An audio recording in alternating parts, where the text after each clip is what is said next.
बिस्मिल्लाहिर्रहमानिर्रहीम अस्सलाम वालेकुम। दिस इज़ मी खिज़रान ज़ाहरा और आज का जो हमारा टॉपिक है वो है किंगडम प्रोक्रियोट यानी मोनरा और चैप्टर नंबर 6 है। फर्स्ट ईयर की बुक है, पेज नंबर 86 है।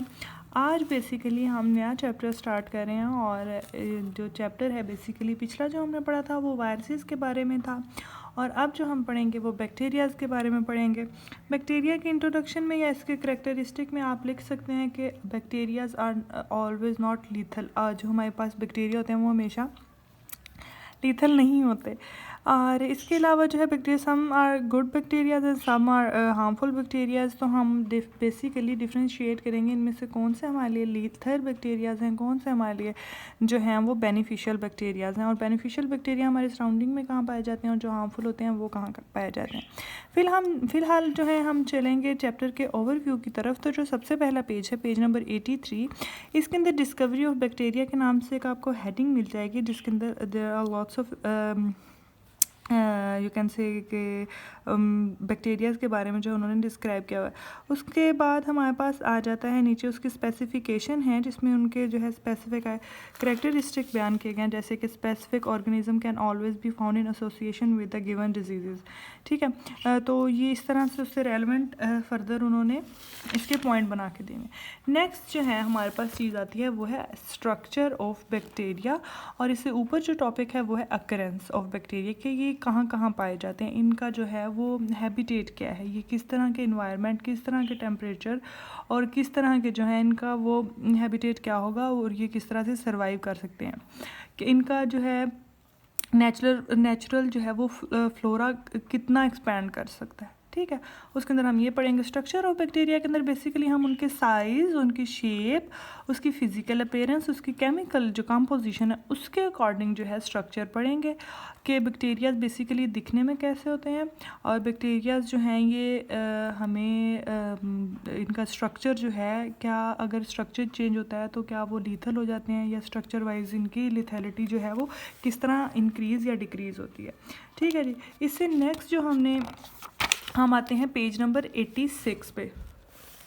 पेज नंबर 86 में आए तो आप लोगों को एक जो है वो शेप, पिछली जो स्ट्रक्चर पढ़े थे उसका रिमेनिंग पार्ट नज़र आएगा। उसके बाद बैक्टीरियल सेल का जो स्ट्रक्चर होगा, यानी अगर इसको हम इलेक्ट्रॉन माइक्रोस्कोप के नीचे देखें तो ये हमें किस तरह से नज़र आती है, बेसिकली इससे नीचे वाले टॉपिक में हम ये पढ़ेंगे। नेक्स्ट हमारे पास आ जाता है 87, पेज नंबर है, पिलाए आ जाएगा एंड देयर फंक्शन आ जाएगा। पिलाए क्या होता है, कुछ लोग इसे पिली पढ़ते हैं, कुछ पिलाए पढ़ते हैं। इट्स अप टू यू कि आपकी प्रोनाउंसिएशन क्या है, आप जो भी प्रोनाउंस कर लें। ब्रिटिश भी है, अमेरिकन भी है, तो एक्सेंट का डिफरेंस है। नेक्स्ट हमारे पास आ जाता है जी the cell envelope the outer wrap of bacteria. ठीक है, अब बहुत से लोगों को ये चीज़ नहीं पता होगा कि 100 डिग्री सेल्सियस पर भी बैक्टीरिया जो है वो सरवाइव कर सकता है। क्यों? क्योंकि उसके ऊपर जो है एक बड़ी हार्ड कोर किस्म का एक कैप्सूल जो है वो डेवलप हुआ होता है जो उसको प्रोटेक्ट करता है from the harms of fluctuation. तो नेक्स्ट हमारे पास आ जाता है इसका जो है कैप्सूल्स, यानी इसकी कंपोजिशन वो बता देंगे कि किन किन चीज़ों के साथ नेक्स्ट फर्दर इसकी जो है वो कंपोजिशन होती है। इसकी सेल मेम्ब्रेन पढ़ेंगे, साइटोप्लाज्म मैट्रिक्स पढ़ेंगे, इसका न्यूक्लियोइड पढ़ेंगे। अब जो भी फिर वो मटेरियल ऑफ कोर्स आते हैं वो हम सारे जो हैं इसमें स्टडी करेंगे। ये उन बच्चों के लिए ज़्यादा ईजी होगा जिन्होंने सेल मेम्ब्रेन वाली वीडियो देखी हुई है। अगर नहीं देखी तो काइंडली वो वीडियो देख लें ताकि आपको जो है ये कॉन्सेप्ट भी क्लियर हो जाए। और उसके अलावा सिस्ट पढ़ेंगे। सिस्ट जो है इसको कहते हैं कि ये थिक वॉल होती है जो प्रोटेक्ट करती है बेसिकली फ्रॉम इसको जो भी उसके होंगे अंदर मटेरियल होगा, ठीक है, उससे किसे, बैक्टीरिया को। तो नेक्स्ट हम पढ़ेंगे न्यूट्रलाइजेशन ऑफ बैक्टीरिया और अच्छा जी, रेस्पिरेशन ऑफ बैक्टीरिया। बेसिकली ये सारा चैप्टर बैक्टीरियाज पे है कि वो रेस्पिरेशन कैसे करते हैं, रिप्रोडक्शन कैसे करते हैं, उनका स्ट्रक्चर क्या होता है, उनकी मूवमेंट किस तरह होती है। ठीक है, वो जो सिवियर कंडीशंस में किस तरह सर्वाइव कर सकते हैं, उनका सर्वाइव रेशो क्या है।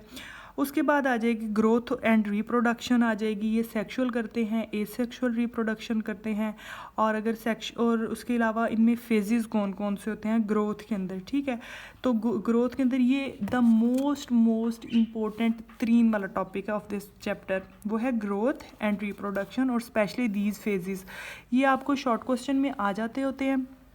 फेजेस, या तो डिफ्रेंसिएशन आ जाता है या एमसीक्यू में, मतलब ये इस चैप्टर की समझ लें कि जो है वो दिल है, ठीक है, इतना इंपॉर्टेंट है ये। इसमें लैग फेज़ आ जाएगा, लॉग फेज़ आ जाएगा, स्टेशनरी फेज़ आ जाएगा and finally full fledged death आ जाएगी। नेक्स्ट हमारे पास आ जाता है इंपॉर्टेंस ऑफ बैक्टीरिया, कि बैक्टीरिया हमारे लिए यानी ह्यूमंस के लिए किस तरह से बेनिफिशियल है। तो उसमें हमारे पास यीस्ट की प्रोडक्शन आ जाती है, योगर्ट आ जाती है हमारे पास, उसके अलावा जितना भी उसके अलावा बैक्टीरिया किस तरह से ह्यूमन बॉडी के स्टमक में जो है एक पॉजिटिव रोल प्ले करते हैं, उसके बारे में हम इस चैप्टर में पढ़ेंगे। बहुत सी चीज़ें ऐसी हैं जो इंक्लूड करेंगे, बहुत सी चीज़ें ऐसी हैं जो हम इसमें से एब्स्ट्रैक्ट भी करेंगे, ऑफ कोर्स करेंगे। और क्योंकि बहुत से बच्चों को क्वेश्चन मैम स्मार्ट सिलेबस के अकॉर्डिंग पढ़ रहे हैं या हमें सारा करना है, तो बच्चे हम इस तरह से चैप्टर को कवर अप करते हैं कि अगर स्मार्ट सिलेबस के अकॉर्डिंग हम पढ़ भी रहे हैं ना, तो हमारी कोई ऐसी इंपॉर्टेंट चीज़ ना रहे जो आगे फर्दर जाके हमें बॉदर करे, ठीक है, हम इस तरह से कवर करते हैं। नेक्स्ट हमारे पास आ जाते हैं इसकी इकोनॉमिक इम्पोर्टेंस क्या है, मेडिकल इम्पोर्टेंस क्या है, कंट्रोल जो है वो बैक्टीरिया का किस तरह है। अच्छा जी, अब हर चीज़ की जो एक्सेस है ना वो लीथल होती है, तो अगर अच्छे बैक्टीरिया भी है ना, अगर क्वांटिटी में वो भी ज़्यादा हो जाए ना, तो वो भी हमारे लिए थोड़ा सा जो है वो परेशानी का बायस बन सकते हैं। उसके बाद फिज़िकल मेथड पढ़ेंगे जो, और उसके अलावा केमिकल मेथड पढ़ेंगे कि किस तरह से हम बैक्टीरियाज़ को कंट्रोल कर सकते हैं, या बैक्टीरिया को अपने बेनिफिट के लिए हम किस तरह यूज़ कर सकते हैं। इसमें इंसुलिन बड़ी अच्छी एक हमारे पास जो है वो आ जाएगी मिसाल, और वो किस तरह हमारे लिए बेनिफिशियल होगी ये भी इंशाल्लाह जब हम चैप्टर जो है वो टॉपिक वाइज पढ़ेंगे तो हम ज़रूर डिस्कस करेंगे। नेक्स्ट हमारे पास इम्यूनाइजेशन एंड वैक्सीनेशन आ जाता है, ये भी इंपॉर्टेंट टॉपिक है। ये जब लॉन्ग क्वेश्चन के पार्ट बन के आते हैं ना, ए बी पार्ट दोनों में से किसी एक में ये आ सकता है, ये भी इम्पॉर्टेंट टॉपिक है इस चैप्टर का, ठीक है जी। नेक्स्ट हमारे पास आ जाता है uses and uses of antibiotics, ठीक है जी। यूजेस आ जाएंगे एंटीबायोटिक्स के। अब एंटीबायोटिक्स क्या होती हैं, ठीक है, इस चैप्टर में आपने अक्सर सुना होगा कि जी फलां बीमार है तो उसे एंटीबायोटिक दे दी डॉक्टर ने। तो ये एंटीबायोटिक बेसिकली हमारी लाइफ में, हमारी बॉडी में रोल क्या प्ले करती हैं वो आज हम पढ़ेंगे, ठीक है। बिकॉज आप माशाल्लाह मेडिकल के स्टूडेंट हैं, तो आपको जो अभी से इनकी जो हैं वो ग्राउंड जितनी भी हैं या ग्रास रूट लेवल से चीज़ें आपको पढ़ाना शुरू कर दी हैं, तो हम बेसिकली जो है एंटीबायोटिक्स आज जो है जब ये चैप्टर टॉपिक वाइज पढ़ेंगे तो इंशाल्लाह इसको ज़रूर अच्छे से देखेंगे। नेक्स्ट हमारे पास इस चैप्टर में आ जाएगी इकोनॉमिक इम्पोर्टेंस आ जाएगी इसकी। उसके बाद आ जाएगा जी कुछ इससे फैलने वाली स्पेसिफिक बीमारियां और कुछ organism specific bacteria by name, Nostoc आ जाएगा उसमें, ठीक है। ये बैक्टीरिया की एक बड़ी ही फेमिलियर सी टाइप है, पेज नंबर 94 के बिल्कुल लास्ट पे, ठीक है जी, नोस्टॉक।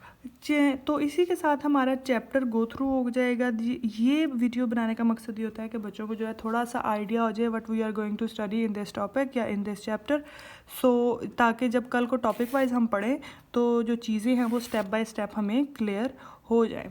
होप्स आपको आज की वीडियो पसंद आई होगी, लाइक कीजिएगा, सब्सक्राइब कीजिएगा। Thank you very much.